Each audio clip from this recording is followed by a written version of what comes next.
Don't leave me hanging. It's go time. Hey everybody, it's Josh, and here we have a game from the Intel Extreme Masters semifinals. This game is completely and totally awesome. It kind of fell between the cracks a little bit. I haven't seen it cast on YouTube anywhere, although Day9 and Diapollo did cast it live for the ESL, so if you want to watch them cast it instead, please feel free. The VOD should be on the ESL website somewhere, but I'm going to cast this game because it's amazing, and I think more people should be seeing it because it's so gosh darn amazing.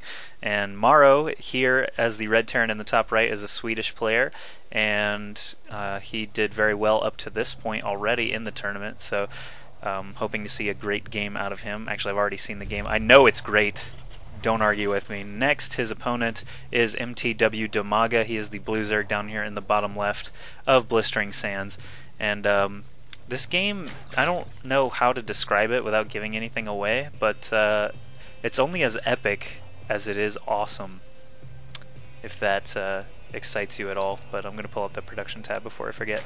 And yeah, so far we can see just how awesome MorroW is being with a supply depot sunk into the ground there. Very exciting. And a barracks coming up here at his ramp, always the wise decision for Terran players to do against their Zerg adversaries. And DIMAGA is going to be getting gas first.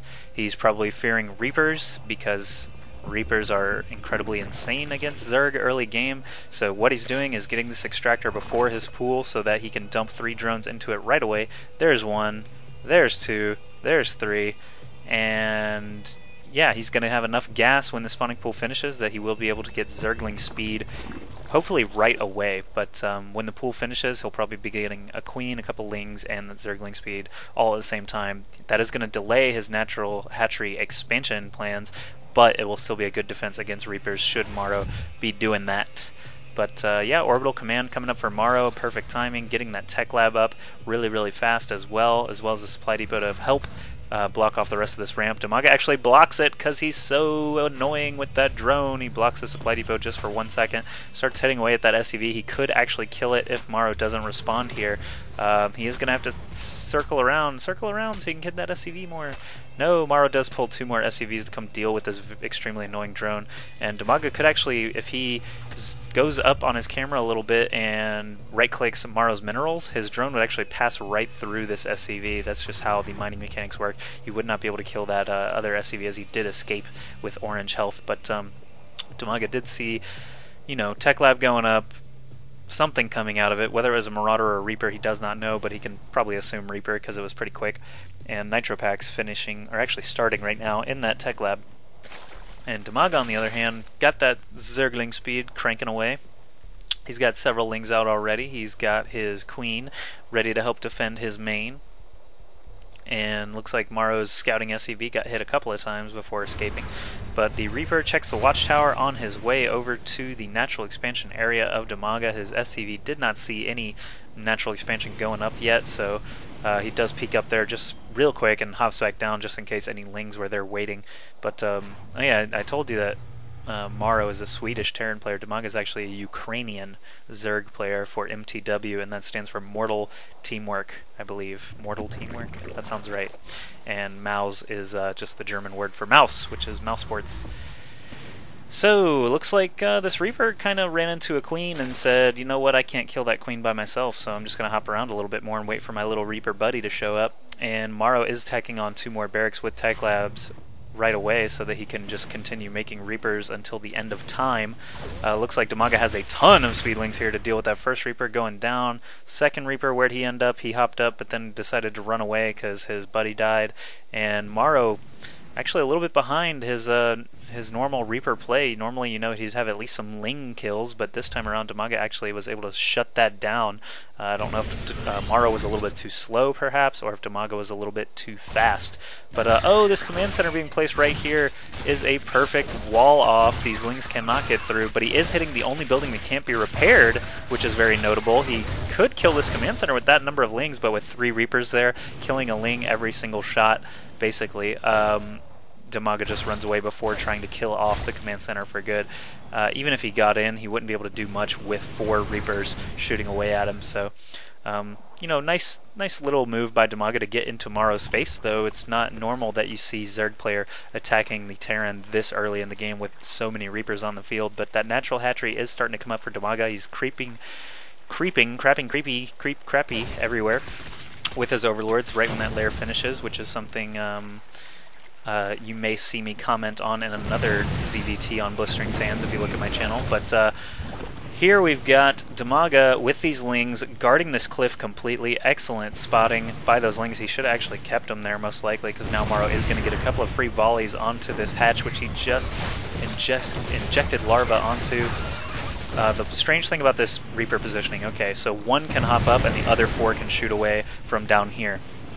So he just has 1 hop up, pulls him back down, gets another one with full health to hop up, pulls it back down, while DIMAGA's lings die incredibly fast to the ones that are still at the bottom of the cliff. So DIMAGA doing a good job, not really falling for this. Instead, trying to get a full flank here, sending a bunch of speedlings down the ramp, but of course MorroW can see that from that high ground position, so he's not going to jump back down into the waiting teeth and claws of those lings unless he absolutely has to. But as a result of that, you know, pretty good flank, MorroW actually loses all of his Reapers. DIMAGA is able to fight off the invasion, and these 3 Reapers here aren't even able to do anything, as MorroW sort of, it looked like maybe he stopped paying attention a little bit, but he did lose 2 of those next 3 Reapers. So DIMAGA doing a great job holding these off. One thing that I'd like to note, DIMAGA actually could pull an Overlord and start crapping creep down here as well, and that would actually help his Zergling surround even more if he has an Overlord to spare somewhere. It looks like he does have his entire main covered in creep, even with tumors, so now those Overlords are free to go somewhere else. But look how low this hatchery got during that assault. DIMAGA actually very fortunate to be able to save his hatchery in the long run with these lings and queen combo without having to build any spine crawlers, didn't have to sacrifice any drones. Once his lair finished, he did start building a spire, and now Mutalisks are coming out on the field. They haven't finished building yet, they're still in production, but all these Reapers still being built for MorroW, and he hasn't really done much else except for get this orbital command over here, and it's still injured from that ling attack earlier. But now these Reapers are in the base. Only 2 volleys here would kill this hatch, but he is so obsessed with trying to kill drones and lings instead of just, you know, focusing this hatchery down. The hatchery lives with 20-something health, 23 health now, but DIMAGA's going to have to wait for some transfusions. MorroW, there's a transfusion actually from this first queen, but you know, MorroW, very, very unfortunate for him not killing off that hatch. Having any of those Reapers strike that hatchery one more time would have killed it, and if I can find another Reaper, I don't think he's built any actually, but he is fully switched over to Marine Marauder. He's getting combat shields and stim packs right now. Sorry, Fraps is starting to take a dump here. I'm not sure why, but 4 mutas coming in now, killing off the anti-air first, of course. Wise decision. Marauders can't hit air. MorroW just attacked his own supply depot. Don't know if you saw that. You might want to rewind and check that out, but I don't know. He was trying to attack one of the mutas, ended up shooting his supply depot, but these mutas escape with their lives, and they collected a couple of marine kills combined there, so not bad for DIMAGA, not losing anything in that exchange. He's got more mutas coming out all the time. He's building a Baneling nest here. I'll try to find it somewhere in his base. There it is, right next to the spire. So Baneling, Muta, and Speedling so far out of DIMAGA, whereas MorroW basically has Marine Marauder for days and is getting some medevacs coming out now finally. He's even getting reactors on 2 of his starports, fearing a heavy air composition from DIMAGA, and for good reason, because these 5 mutas right now are pretty much unchecked, killing off that supply depot there. He could even move around to the back. There's only 1 turret here to really contend with, but all these Marines with stim are going to be able to chase the mutas out unless DIMAGA is able to be very, very crafty with them. This Overlord's hanging out, just trying to keep tabs on MorroW, make sure he doesn't expand, and yeah, so another turret looks like it's going to be coming up here at the back rocks of MorroW, but basically, all in all, MorroW hasn't done a ton of stuff. He's just going for MMM right now, which is a good transition to do out of that Mass Reaper opening. And now he's getting a tech lab on his factory, so we'll probably be seeing siege tanks here in the near future. And a muta does go down there that time, but the Marines didn't even have to stim. He's DIMAGA is actually killing off these rocks here at the high yield. He's got his drone ready to go. Plenty of money to spend on a hatchery there at the high yield, so good for him. Taking a little bit of time to expand. This hatchery has it been transfused? It looks like it may have been transfused one more time to get it up. It's still in the red though, so MorroW actually could snipe it very quickly with a nice drop, Marauder drop or something. But it wouldn't take much time at all. 4 Marauders and a medevac. Get a good drop down here, avoid the queen, drop him maybe like right here, stim, kill that hatchery off. He could do that if he, if he thought about it and wanted to invest the units, because he would probably end up losing, the Marauders at least. But DIMAGA making some Banelings all over the place. He's got 7 more morphing in now. Just tons of Lings and Banelings on the ground for MorroW to fight off this huge bio composition and this siege tank, where the medevac, of course, is actually going to be very handy here because he can pick up this tank and Marauders and things like that whenever necessary, but the Mutas here are going to be able to kill those off if DIMAGA's, able to micro efficiently. He lifts 1 Marine up here to hold this watchtower, save some time. Lings and Banelings running all over the place, and MorroW does see it. Well, he did see it until that Zergling arrived, and now he's going to kill him off. But MorroW making some moves around here. He's going to try and make sure that DIMAGA hasn't expanded here, and probably try and go into the high yield area just to make sure he's not over there either. But all these Banelings rolling in from the top, that was actually great positioning by DIMAGA. All the Speedlings in the front and all the Banelings at the top. Looks like DIMAGA is going to be able to clean this out pretty effectively. He's still got Banelings on the field, killing off those Marines. All the Mutalisks just sweep in for the rest of the kill. Over here, the tank is still alive. The medevac, like I said earlier, being very handy for picking up that tank. Mutalisks, oh, he is trying to do some dropship micro here with that tank, ends up losing it, but some ground forces of MorroW do move in and finally clean up the few remaining Lings that DIMAGA had. So DIMAGA is at 86 food here. He held off that attack very easily, but MorroW still has 16 food more. That's the thing with Banelings, they kill a lot of Marines sometimes, but it's, you're lucky to get a 1-to-1 ratio of Banelings to units killed, because it takes several Banelings to kill a Marauder.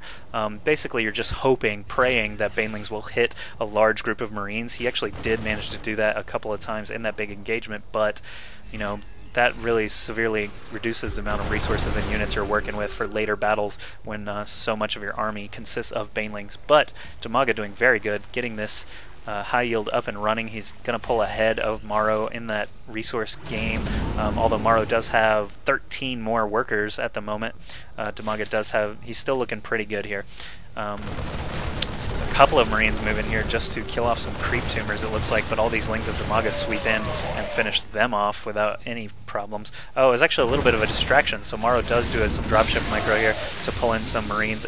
But a couple of them go down there. Muta's not really in position to kill this off. He's probably going to drop those off one at a time, but that's the thing, when you drop off Marines one at a time, they just die one at a time. The medevac does escape with a little bit of health as MorroW pulls in with the rest of his forces to chase away those Mutas. Now MorroW is killing off the rocks at his own high yield expansion. He does want to keep up, obviously. He's got his command center already built. Most likely going to be seeing a planetary fortress there once it does land.